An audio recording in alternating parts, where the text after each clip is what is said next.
Assalamu alaikum. We'll continue with our previous topic on post-structuralism and deconstruction. So far, we've seen some basic differences between structuralism and post-structuralism. We saw whether it was a continuation or a rebellion against the structuralists, and we saw how they seem to be following the same ideology but with a certain more radical approach. And then we saw a little bit about the decentered universe, how our universe seems to have lost its center, and all the periphery and the center itself seem to merge and are floating freely. Then we saw a certain anxiety created about language because of this decentering happening, how we were more uncertain about everything, mainly because the way, the lens that we use to see the world is no longer, we're not sure that it is no longer going to be showing exactly what it is supposed to show or show the reality as it is supposed to be shown, right? So we have become more uncertain, and this uncertainty is creating an anxiety in us. And then we saw certain examples of how we reveal this anxiety, or how we lack any control over our this whole linguistic system that is supposed to provide us a grounding for understanding the world. Then we looked at the basic differences, theoretical differences between structuralism and post-structuralism on three counts, or rather four counts. We saw how it originated, where it originated from. We saw that structuralism had its origin in linguistics, while post-structuralism depended on philosophy. So, while linguistics is scientific in nature and philosophy is more deliberating and not non-scientific, as unscientific things go. We saw that it is more orderly. Structuralism is more orderly, while post-structuralism is more erratic, or you could call more emotional or emotive.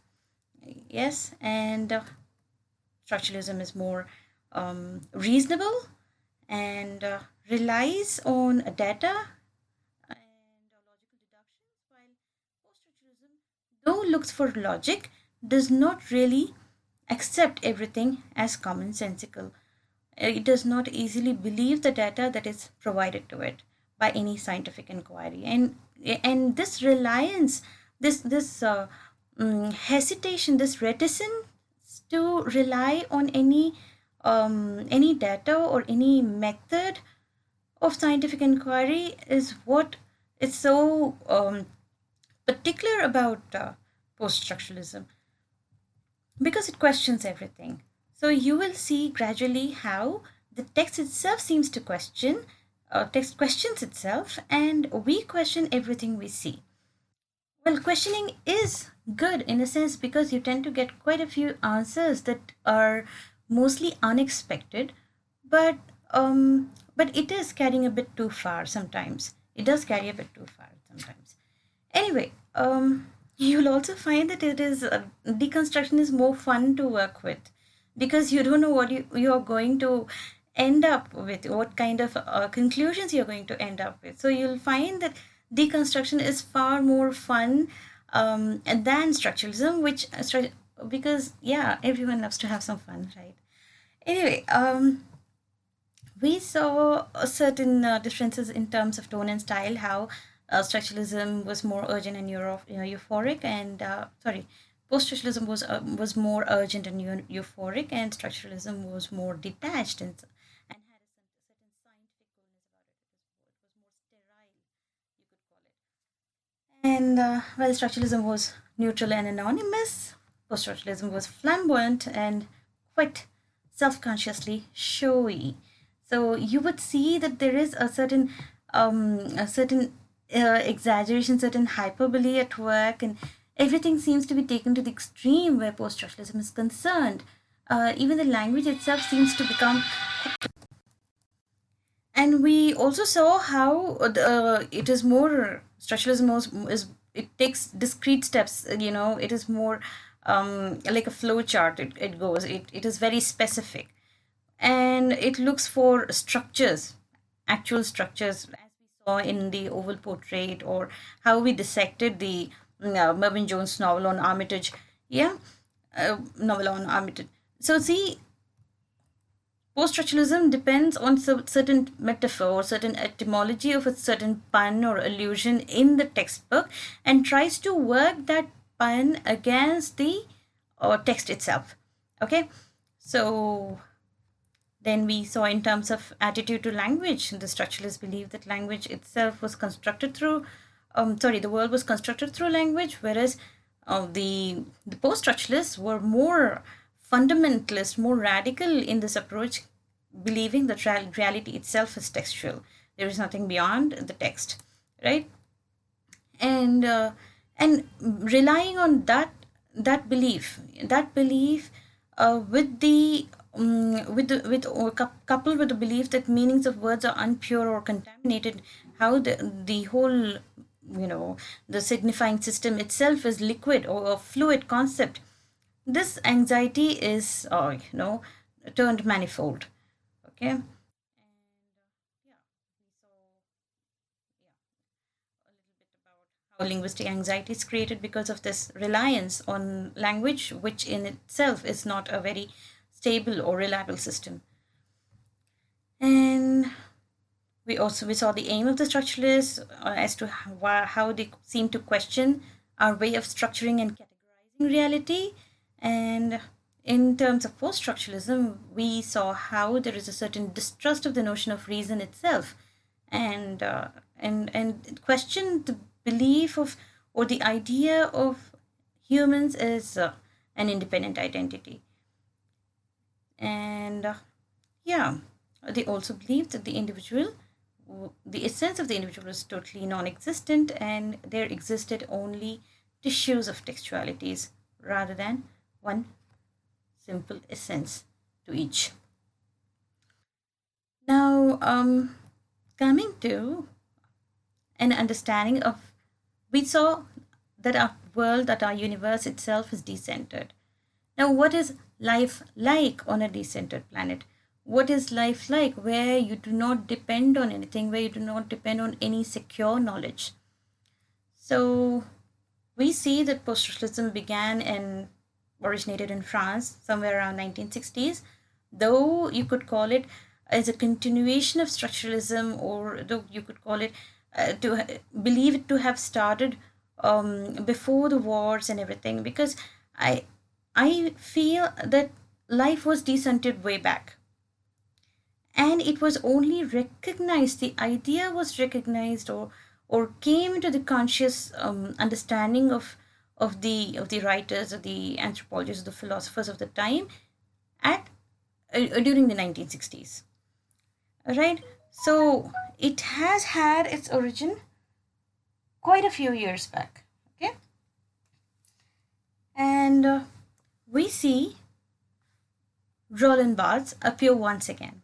So we tried to understand structuralism through Barthes once.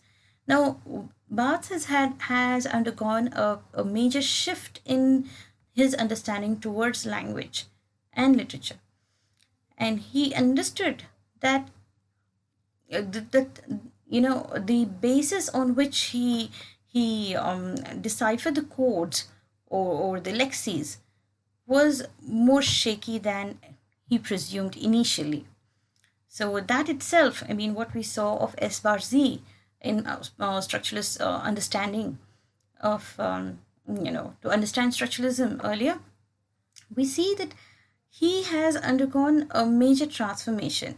And in his The Pleasure of the Text, he becomes an out and out post-structuralist. Okay, so there are two main pioneers here, Roland Barthes and Jacques Derrida. Now, Jacques, as far as we'll first look into a little bit about Barthes. Okay, his movement from structuralism to post-structuralism could be seen in two of his works: the Structural Analysis of Narrative, 1966, and which was structuralist, and The Pleasure of the Text, 1973, which is post-structuralist. There's hardly a gap of like 7 years or something. So his structural analysis of narrative was more detailed, it was methodological, technical, and ordered. So it is very scientific, it is very perfect. Whereas The Pleasure of the Text, which came in around 1973, it had it was quite random. It was subjective, it was fragmented, it was whimsical, it was merely alphabetically arranged, so there is no order except for what you see in terms of letterings, and it is just observational, as in he makes observations per se. It's more euphoric and philosophical. I mean, you could use all sorts of fluid terms, okay, comments and observations, and which do not really amount to any particular scientific methodology. Okay, now this one pivotal book, The Death of the Author, is on which defines him, which defines his turning away from structuralism towards post-structuralism. Okay, this is the hinge on which his whole approach changes, whole ideology changes. Okay, the Death of the Author, it asserted the independence of the literary text and its immunity to the possibility of being unified or limited by any notion of what the author might have intended or crafted into the work. Instead, the essay makes a declaration of radical textual independence. The work is not determined by intention or context. So finally, he realizes that this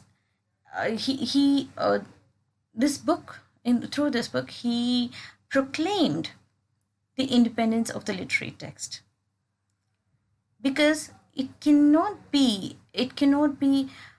unified or limited by any notion of what the author might have intended.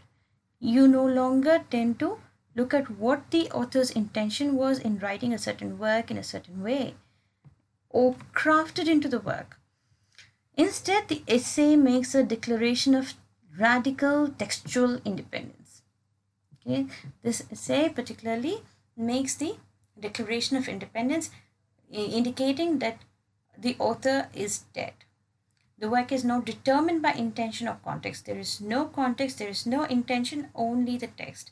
And the reader, of course, because the reader is the one who determines what the text says, right? And you don't look into the context in which the text has originated. The corollary of the death of the author is the birth of the reader. The corollary of the death of the author is the birth of the reader. So the very consequence of the death of the author is the birth of the reader. In the absence of the author, the claim to decipher a text becomes futile. If there is no author, then there is no point in deciphering the text through the author. So it is freed from all forms of textual authority. There is no textual authority. No one is going to come and question your understanding of the text.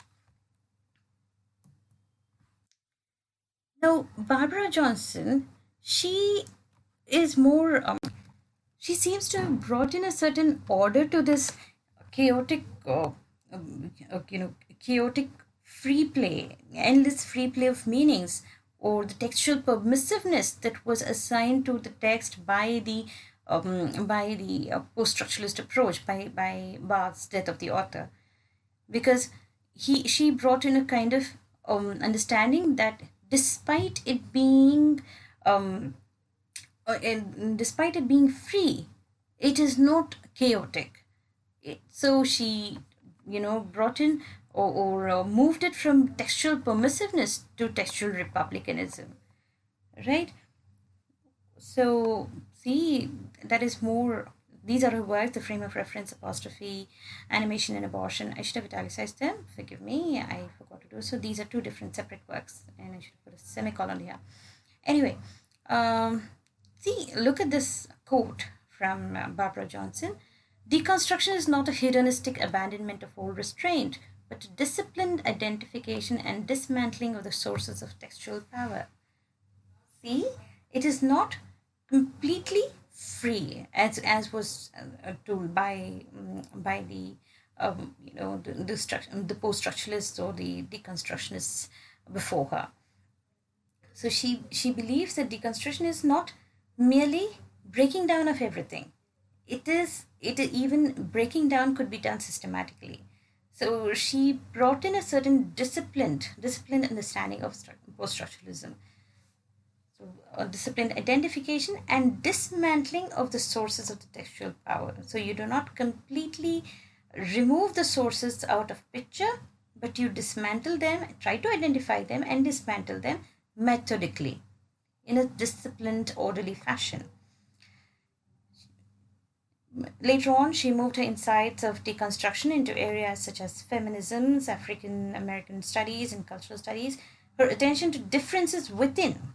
When we say differences within, as in differences within the text, engage not only language but politics, popular culture, and the power of differentiation to both oppress and express particular subjects.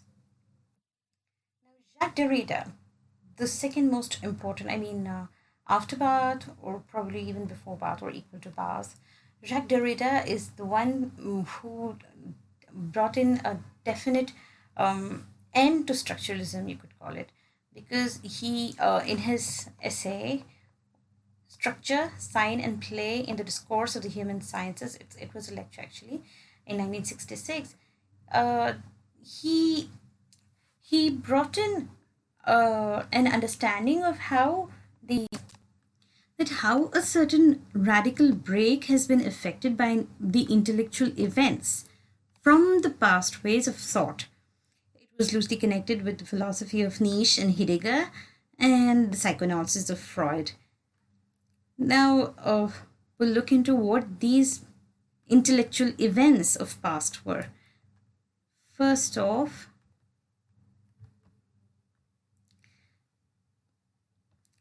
all, the existence of I'm sorry.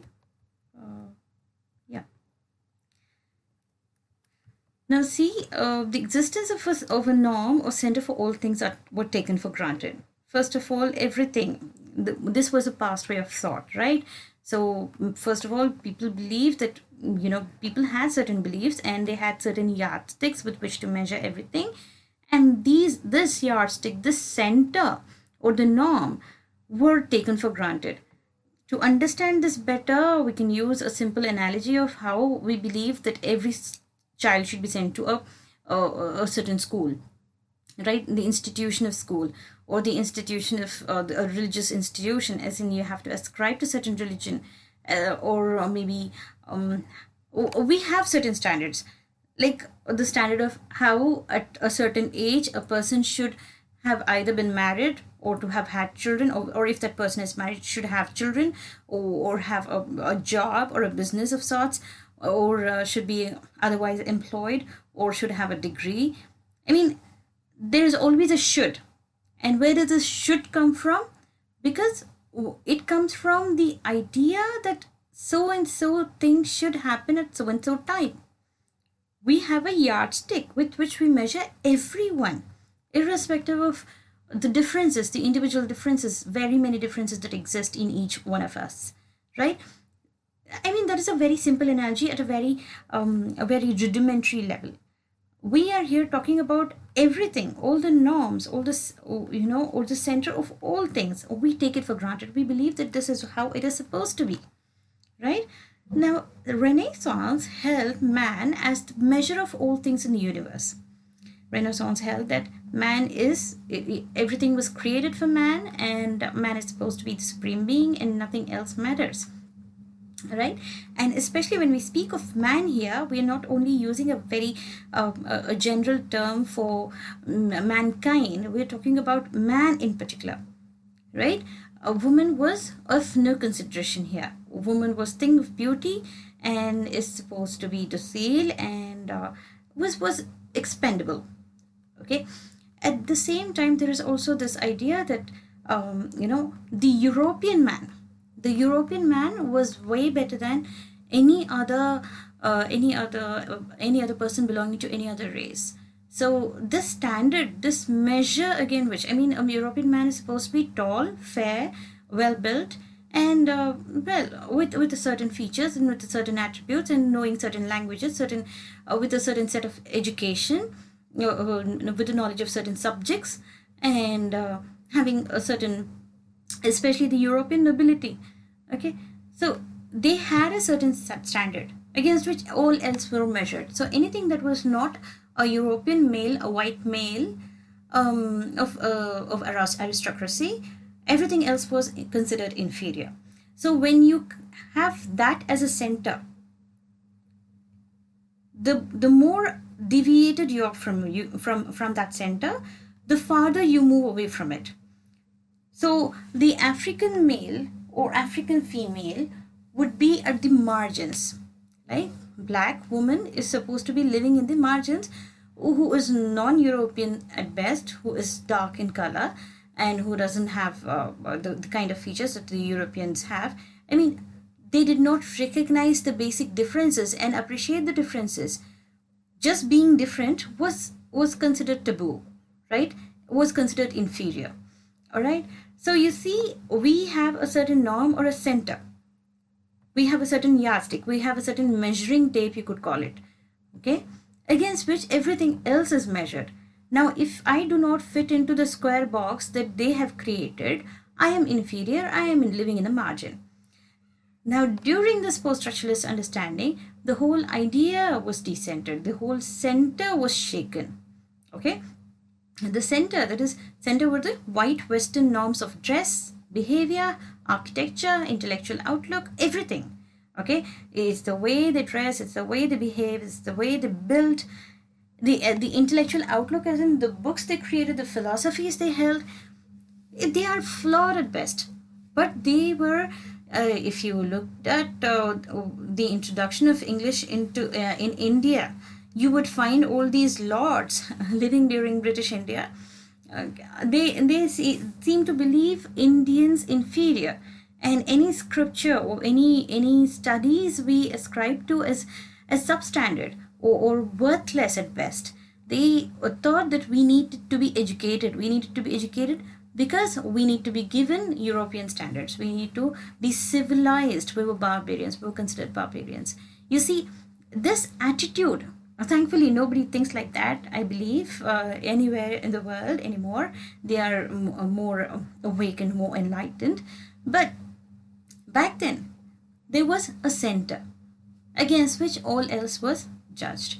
Now, why this white Western norms of dress, behavior, architecture, and intellectual outlook, when you speak of intellectual outlook, all thinking, whether it be scientific or whether it be, I mean, I am including scientific study here as well because for obvious reasons we wouldn't go into it, but everything including the books or the plays or the poetry or the any kind of writing they had, any kind of philosophical thinking they subjected themselves to, all of this were in the center, against which any aberration, deviation, and variation from the center were thrust to the margins, were pushed to the margins, and were called the other.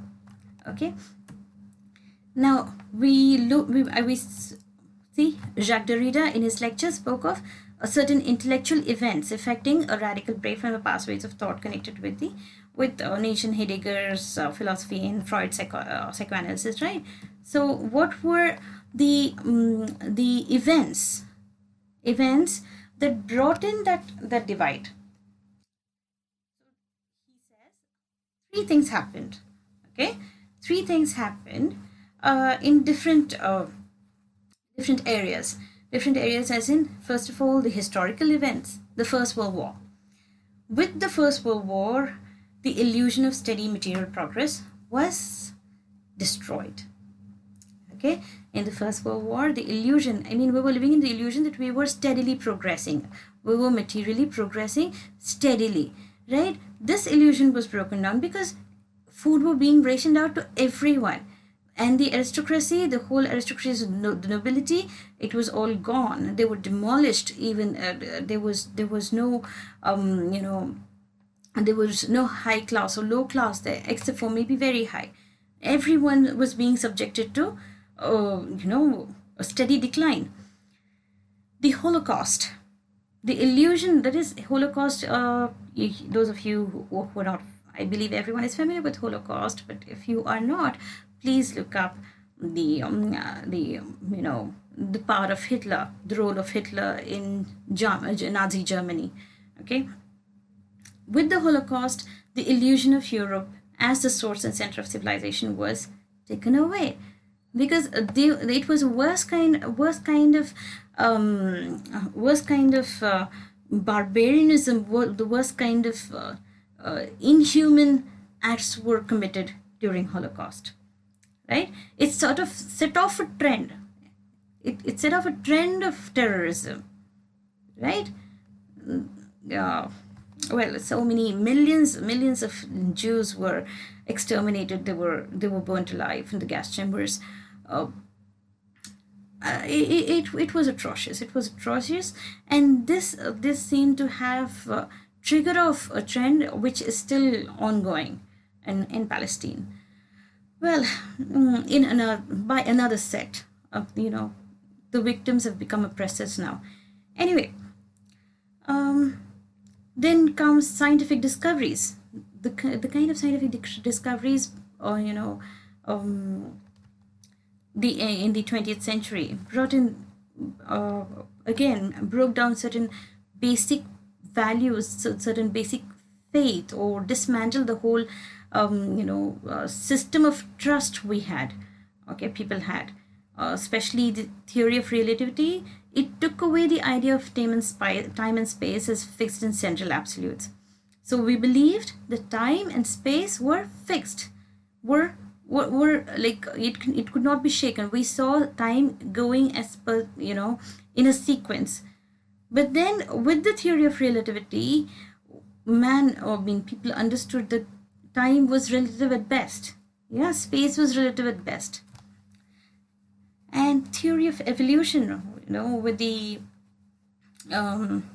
with Darwin's theory, or book on origin of species, the idea of the divine origin of man and faith were crushed, were totally destroyed. So once again, man was at a loss to understand where he came from, what his grounding was, and who was superior, inferior, everything. The man started questioning himself. And here I speak of man in very general terms. I believe, again, the third, intellectual and artistic revolutions.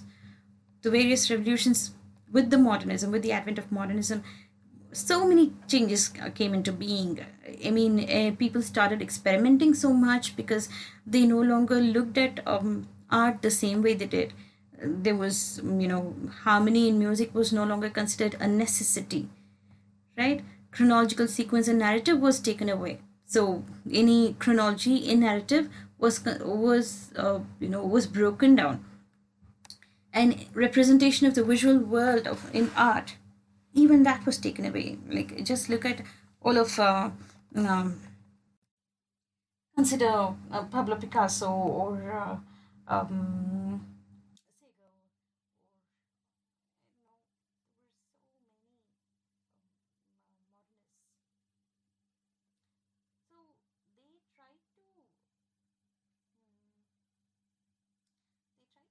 break with the past, and with this search for new forms of expression. And these new forms of expression um, were more individualistic and experimental. It was absurd, and absurd in the sense, like, you know it relied largely on absurdity and symbolism and formalism, you know so these were the three main events that brought in, or totally destroyed previous conceptions, the preconceptions of or the thought processes of people in general. Now,